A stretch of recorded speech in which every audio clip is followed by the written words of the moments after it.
This show is produced by the Hartman Media Company. For more information and links to all our great podcasts, visit hartmanmedia.com.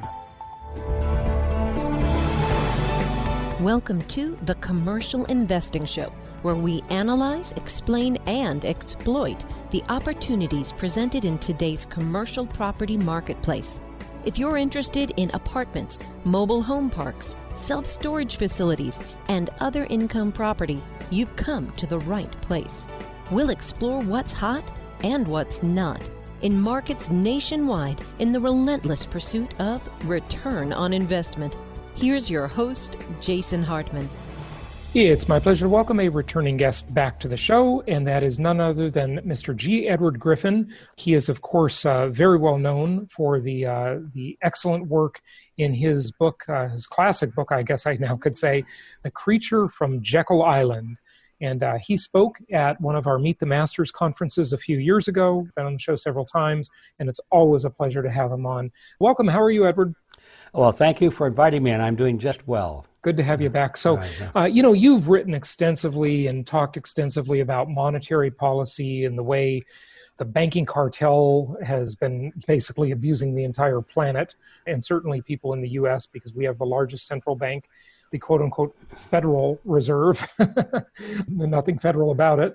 But, today, you've been thinking a lot lately, and I can't wait to talk to you about the way the powers that be, the big execs, the C-class, the elite class, hide behind corporations and entity structures.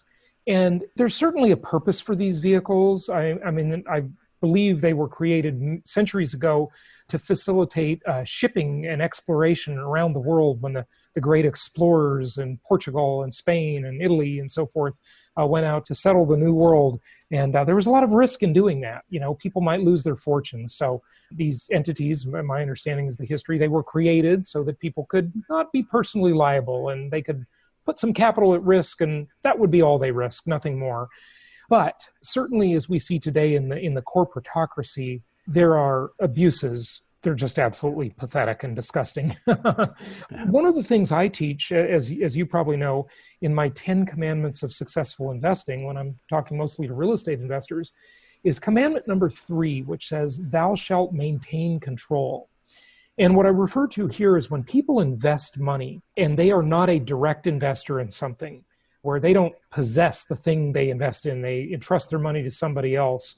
The executives with these corporations, the boards of directors, they're skimming the profits off the top.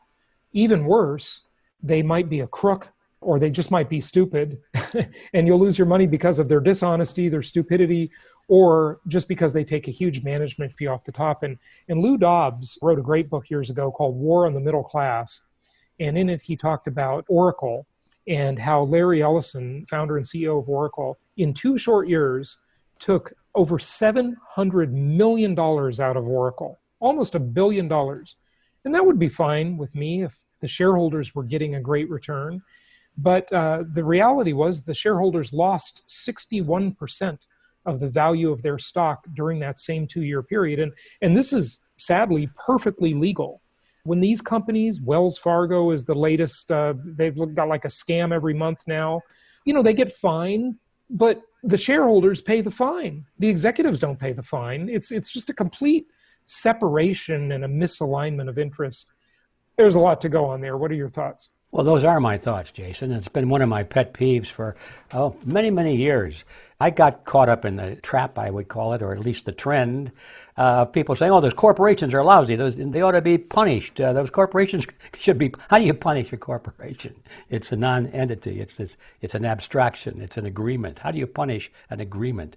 But anyway, I used to think that that's a good idea, that corporations needed to be punished and taxed, and they're making too much money and so forth. And finally, as I matured and understood how the systems really work, it dawned on me that the corporations, there's nothing wrong with the corporation. It's a perfectly logical structure. I mean, the idea, not the structure, but the idea that people can join their investments together and have somebody to manage them for them, and they assign responsibility and they share the profit. They have an agreement, they write it down, they call it a contract, and that's what they agree to do, and they go to some state and says, okay, we'll register you as a corporation. It's just a name. It just means they're registering the legality of the agreement.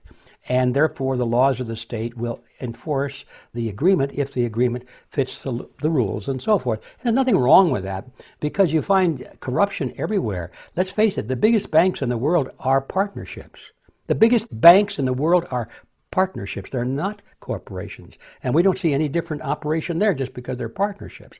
You can have corruption in associations, in governments. Governments are, they say, oh, well, this government is a corporation. Well, so it's a corporation or it's a government. It's still an agreement. It's a piece of paper that's held legally binding by the rules of the state. It doesn't make any difference what you call it. And you identified the problem very well. It's the essence of the rules and the laws that allow these entities, whatever they are, whatever they're called, to hide responsibility of the individuals. The management and the middle management, the people who make the decisions in these corporations, are shielded by the corporate veil. This is the same and true in partnerships to some extent. It's a little more legally complicated, but it's certainly true in governments. The mayors, the presidents, the congressmen, the policemen on the corner, they all, if they do something egregious, they take some measure that's perfectly horrible. Let's sue the city, sue the state, sue the federal government. And as you said, who are they suing? They're suing the taxpayers and the banks and the executives, whoever is making these decisions. I always think of the pharmaceutical industry, because these guys sit around and they say, oh, so this drug we're working on, it kills 8% of the people and it cripples about... They do a calculation the same way Ford Motor Company did with a Ford Pinto in the early 70s. They knew that gas tank was dangerous. They knew it would explode. It did. People died. And, we later found out that they could have used like a $2 part and it would have been much safer. That's the point. It's a mathematical calculation. And look at what happened with Volkswagen and the emissions scandal, polluting the planet.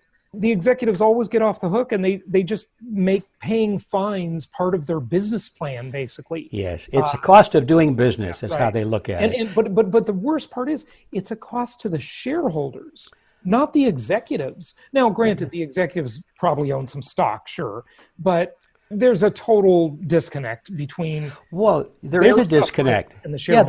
They're not held personally responsible. And even though they're shareholders and maybe they have some reduced dividends because of it, they get bonuses. I mean, these executives in the pharmaceutical industry will pass a drug into the market. They know it's going to kill 8% of the people. They know it's going to cripple 22% of the people. And then they bury the evidence and they lie about it. And then somebody finds out and says, well, you dirty dog, you knew about this, so we're going to sue the corporation. The corporation they sue, not the guy that made the decision or the team that made the decision. And so the corporation said, okay, we owe what, $20 million? Gee, that's a big chunk. But we made $180 million. I guess it's a good cost of business. And so they write it off. And the guys that made the decision get bonuses and promotions because they made smart business deals by killing people. It's blood money is what it is. It is blood money. And, whether it's actual blood money or it's just financial blood, you look at during the Great Recession, in the first year or two of the Great Recession, we saw Goldman Sachs. They bonused themselves, $630,000 each as they were collapsing the world economy, right? This is absolutely ridiculous. What are we going to do? I mean, corporations basically, they have all the advantages of a natural person without any of the cost of being a natural person. Natural people are flesh and blood. They have limited life. They can be injured. They can die. They can go to prison. Where's the accountability with the corporations? Well, that's the point. It's not that it's a corporation. It's the fact that the way the rules are written, the way that the state legislatures have passed the rules and the administrators have created the system under which the corporation shields its management. All they got to do is change that and say any individual who makes a conscious decision to commit a crime, it doesn't make any difference whether they're the executive, the CIO of a corporation or not, they are personally responsible for the consequences of that act. It would be a relatively simple piece of legislation that could be passed in all the state legislatures around the country, and should be. The day after that happens, I guarantee all of this abuse will come to a screeching halt. Because these guys know if they commit a wrong, they're going to pay for it themselves, and that'll be the end of it. Yeah. But that's very unlikely that we'll ever see any progress there, right? Because, look, we have Citizens United. The corporations own the politicians, don't they? Well, yes, and I agree with you that we have a steep hill to climb. But I disagree that we'll never see it happen, because if we don't see it happen, I mean, we're really messed up. You just kiss goodbye to your future. I think it can happen. But first, you have to talk about it. How many people do you meet in Walmart that are even aware of what we're talking about? And until that time comes when the public is aware of and becomes indignant over this great injustice, once that happens, then the legislators will fall right in line. But we have an educational job to do. Where do we start? Okay, so educate people, make people aware of it. What else? Well, now you're on to my favorite topic. We can't just sit around and say how bad things are and complain about it and say, we got the perfect solution. We have to make that solution happen. That means we have to join together. We have to form into coalitions. We have to seek political influence. We have to select candidates. We have to be the people who are just the opposite of the collectivists now. These people that we're talking about have all the big bucks and all the control of the media. I mean, they're in power. And they all have a similar mindset, which is called collectivism. And we have to replace those people. It can be done, but it's not going to be easy. It'll be simple, but not easy. But that's what we'll have to replace those people. We can't just come up with a better idea, because they know that we have a better idea. They don't care. They don't like our better idea because they have a better idea for them, you know? Right. Of course. Yeah, so we can't argue and reason with them. They understand what the deal is, and they're just getting away with murder, literally, or theft. Yeah. So they just look at us like we're kind of little gnats and ants in the way, and they can step on us and crush us. But once we have a critical mass, and I'm beginning to see that whelming up right now in society, because all of these wrongdoings that we're talking about are beginning to surface, and you can't sweep them under the rug anymore. I mean, they're right in our face. And I think that people are beginning to want to know the truth, and they're not so willing to take that blue pill and go back to sleep and go into their illusions anymore. Mm-hmm. Well, where do we stand on the scorecard, the balance of the march towards socialism? You know, we've got Bernie Sanders, and now we've got AOC, you know, the little darling of the Marxist movement.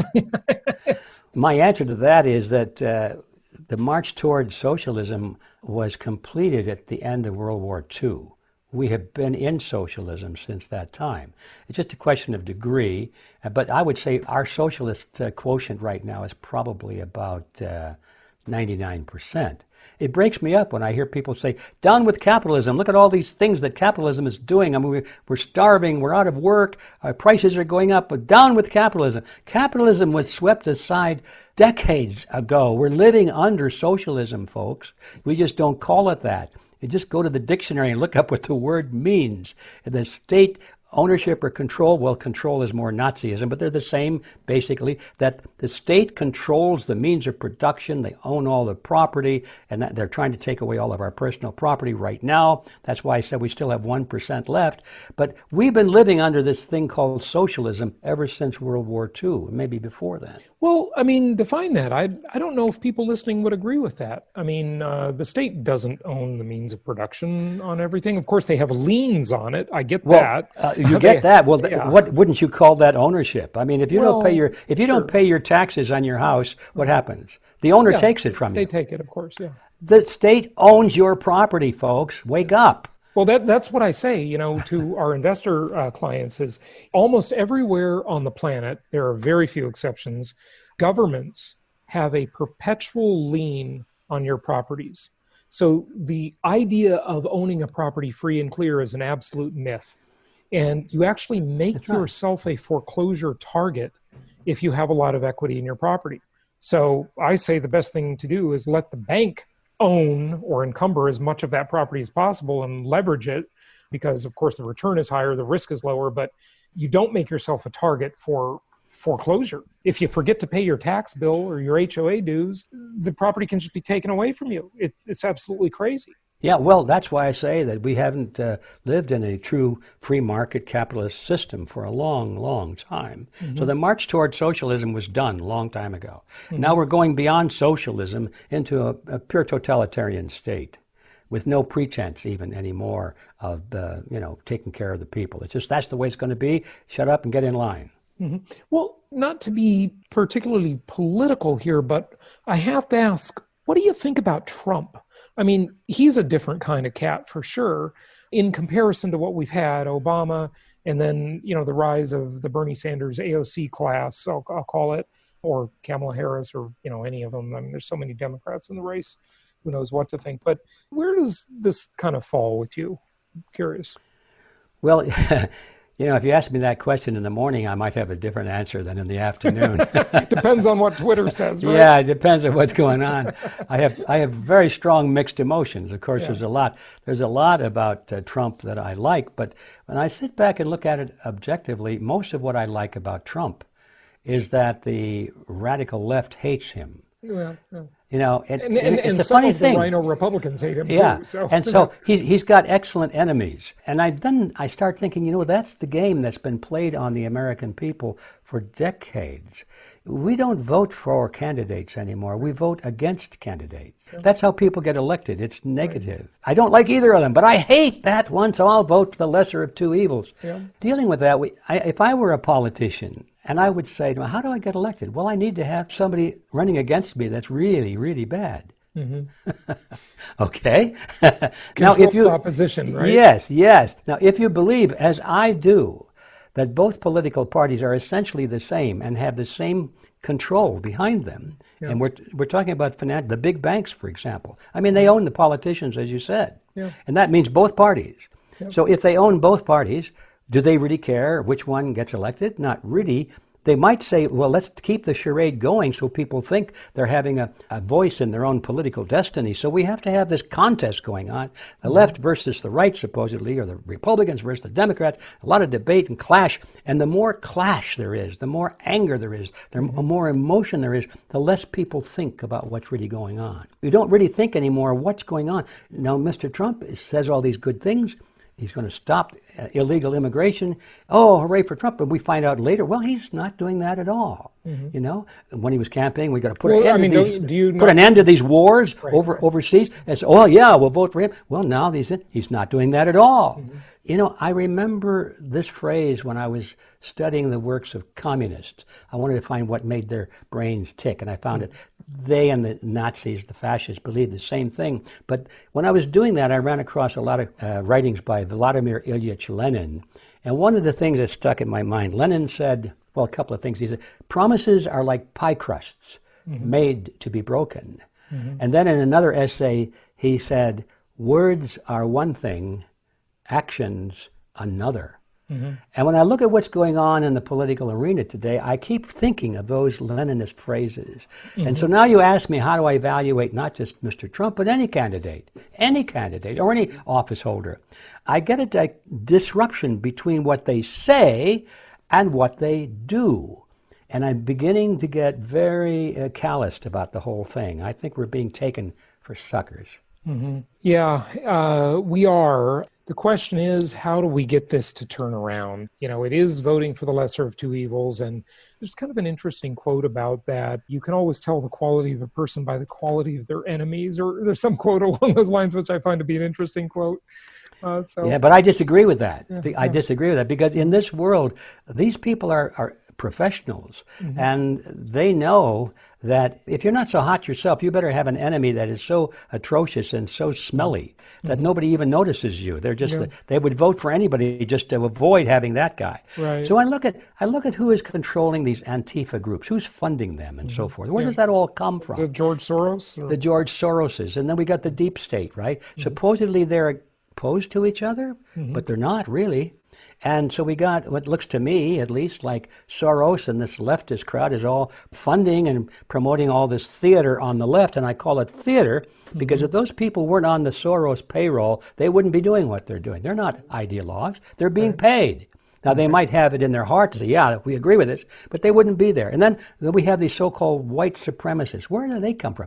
Do you know any white supremacists with swastikas on there? No. I don't know any, No, I've never met one. Right. It's theater. That's all being funded by the deep state. And so you see, you basically at the top, you've got some mastermind saying, okay, we need a clash.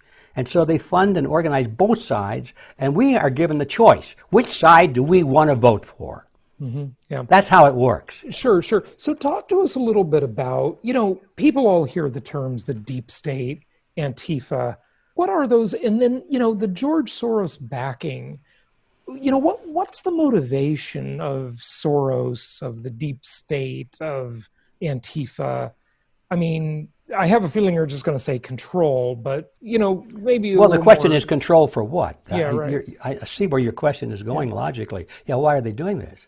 Yeah, it is control, of course, but in order to gain control over a world system, especially one that includes one like the United States and some parts of Europe, which traditionally had a lot of cultural affinity to liberty and freedom and justice in the courtroom and, freedom of speech and all of that, you have to change the thinking and the structure of these entities. You've got to break down the United States, for example. You've got to bring the United States on its knees so it stops worrying about such things as what kind of a judicial system we have. Do we want freedom of speech? You want them worried about survival. Because that's why wars have always been organized by tyrants. They don't want their people complaining about how hard life is. So they scare them to death with wars. Machiavelli wrote about that in The Prince, the book called The Prince. He said, if the people are complaining about too much taxes and you're taking away their liberties, go get in a war, Prince. Right. Yeah. Now they have to be patriotic, and so they'll support you no matter what. This is so simple when you think about it, and it's been going on for centuries. I see no reason to think it's not going on today. In fact, I'm convinced it is. Yeah, so motivations of the deep state. So war, the central bankers profit from war. War is a distraction. It instills this patriotism that, wag the dog, right? It's all wagging the dog, exactly, like the old movie. But, just a little more, like a little deeper on that subject. I agree with you. Couldn't agree more. But just anything more you can elaborate on that? I could go a little deeper because it's interesting the deeper you go. In my research for the book on the Federal Reserve, I came across the roots of some of these ideological movements, and I came across the Fabian Socialist Society, which was founded in England a little over 100 years ago. Most people have never heard of it, but it's very powerful in England, and several of the prime ministers of England have been members of the Fabian Socialists. And it goes way back. Its origins had some very well-known intellectuals, writers, and so forth. But the point is, they had a headquarters in a house. I've forgotten what part of England it was. It was the Webb House, called Beatrice Webb owned the house. Okay. And it was the headquarters. She donated, a very wealthy woman. In fact, all these Fabian socialists were upper class, very wealthy people. It had a stained window in it, and somebody had captured a photograph of it, and I ran across the photograph.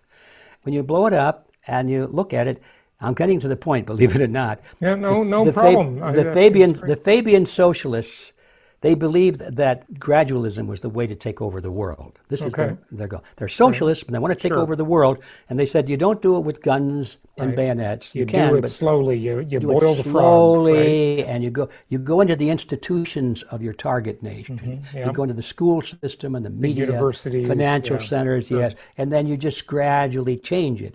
But now, in the center of this montage, in this colored glass, they have a couple of their members, and the earth is represented on an anvil, okay? The earth is on an anvil. And these guys are standing there with hammers, and they're smashing the earth. And then the line across the top comes from Omar Khayyam. And I once had it memorized. Let's see how good I am. Everybody's heard this line, and it's something like this. How sorry the things are in the world, which not thou and I conspire to break the things entire and mold it closer to our heart's desire. Those are the lines. So, in other words, if you don't like things, shatter them, break them completely, destroy them, and then there's nothing left to resist you. Now you can rebuild out of the rubble exactly what you want. So what are they shattering then? They're shattering the world. All of the political systems of the world must be broken, destroyed, and forgotten, buried forevermore, so they can build their new socialist system, international socialist system, without opposition. So the first step for these people is to destroy. That's it.